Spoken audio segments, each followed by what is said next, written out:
कैसे दोनों को बैलेंस करें, मतलब भक्ति भी चलती रहे और अटैचमेंट्स भी बैलेंस हो जाए। देखिए घर में रहेंगे, अटैचमेंट्स होनी स्वाभाविक है,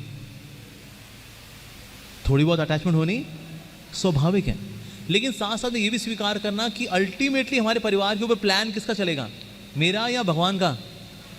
भगवान का। ये बहुत अधिक आवश्यक है। साथ ही अटैचमेंट रहेंगी, देखो सेवा करनी है, माँ को बच्चे की सेवा करनी है, बिना अटैचमेंट कैसे सेवा कर लेगी वो? प्रैक्टिकली नहीं, वो लॉजिकल नहीं है। सेवा करिए बस, अटैच मत होइए, प्रैक्टिकली नहीं है ये। आपकी अटैचमेंट्स होंगी, लेकिन इन पैरेलल भगवान के साथ भी अटैचमेंट हमें कल्टीवेट करनी चाहिए, ताकि कभी ये अटैचमेंट कभी ये दुख दे, क्योंकि जितनी संसार की अटैचमेंट्स है दुख तो देती हैं, दुख देती हैं। जिससे भी दुनिया में अटैच होगा ना, आपको ऐसा दुख देगा। देखो माता पिता रोज आते हैं बच्चों की वजह से, हमने इतना प्यार किया है इसको, आज हमें गाली देके गया है, कहता तुम वृद्धाश्रम चले जाओ।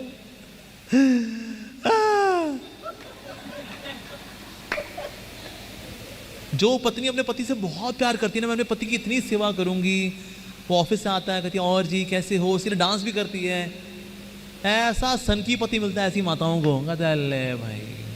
जितने पति सोचते हैं मैं अपनी पत्नी का इतना ध्यान रखूंगा, इतना ध्यान रखूंगा, उसकी सारी ज़रूरतें पूरी करूंगा, उसके चेहरे से ना कहीं मुस्कान जाने नहीं दूंगा। अरे वो इसने पाइप लगा करके खून पे ली थी उसका। कभी जोड़ियां बनती नहीं ढंग की। अच्छे लड़कों को टेढ़ी लड़कियां मिलती हैं, अच्छी लड़कियों को टेढ़े पति मिलते हैं। संसार में ऐसा योजना की है प्रभु ने कि आप यहाँ सेटल हो ही नहीं सकते, सेटल सिर्फ उन्हीं के साथ हो सकते हैं हम। और ये जोड़ियां कौन बनाता है? पंडित जी। कहते हैं अरे एकदम फर्स्ट क्लास जोड़ी है, इतने गुण मैच होते हैं। कहते हैं अरे जी 2 ही गुण मैच हुए इसमें तो, तमोगुण और रजोगुण, और कोई गुण मैच ही नहीं हुआ हमारा। तो इसलिए संसार में जो आसक्तियां हैं ये दुख तो देंगी आपको, इसीलिए यहाँ आसक्ति इन पैरेलल बढ़ाएं।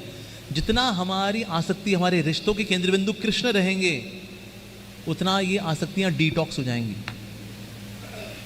तो इसलिए चाहे बच्चे का माता पिता का रिश्ता, माता पिता बच्चे का रिश्ता हो, पति पत्नी का रिश्ता हो, जो भी रिश्ते हों, it should be Krishna centric. उसके बाद मान लो कोई आपको कष्ट देगा, कटु वचन सुना दिए उसने, तो आपको दुख नहीं होगा, होगा हल्का फुल्का होगा, ठीक है कोई नहीं, तेरा मूड आज खराब है, बोल ले चल हरे कृष्णा, आप आगे बढ़ जाओगे, ठीक है जी।